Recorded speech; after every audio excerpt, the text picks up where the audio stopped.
While taking a walk, the Chinese and Russian leaders were sharing their desires to live forever. This was recorded, and now the whole world knows about it. But Xi Jinping and Vladimir Putin are certainly not the first dictators to have ever dreamed of immortality. There has never truly been in this vast world under the moon a despot who did not profoundly wish for eternal life. And every more or less significant tyrant inevitably surrounded himself with charlatans and elixirs that promised him immortality. Well, in other words, eternal life. Fortunately, all these monsters died in due time. Chairman Xi and his chief lady-in-waiting from Moscow by the name of Putin, they too dream of this athanasia, immortality, the chance to drench the world in blood for an endlessly long time and torment people for at least another 150 years. But now these truly monstrous creatures no longer pin their hopes on the mythical unicorn sperm, but rather on the incredible possibilities of modern transplantation techniques. They are convinced that transplantation, as their organs wear out, will allow them to replace them with brand new and young ones. Because both the Chinese and Russian Führers, well, both understand that their supply of voluntary and involuntary donors is absolutely unlimited. Putin can extract the necessary body parts from 140 million people and Xi from 1.5 billion subjects. But fortunately, all of this is nonsense. And both dictators, as is fitting for them, are utterly ignorant. They have not even the most basic, in fact, absolutely no understanding at all, yes, of human physiology and anatomy of cells, or of all the problems involved in rejuvenation through transplantation.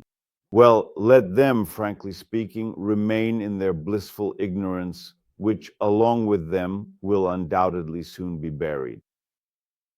And in general, when you carefully look at Chairman Xi's countenance and diligently try to truly decipher the profound and complex true feelings of the Chinese Bogdikan, it's absolutely worth remembering what China fundamentally and truly is in its very essence.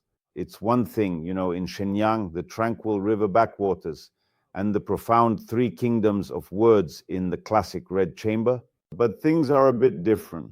It's worth remembering how far today's Chinese ideas and understandings are from being civilized.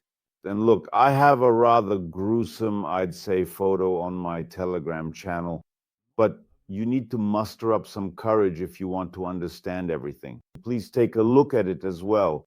There, it's just a regular annual food festival held in the bustling city of Yulin. And to make this particular festival truly juicy and incredibly filling, they tragically kill approximately 15,000 innocent dogs for this event.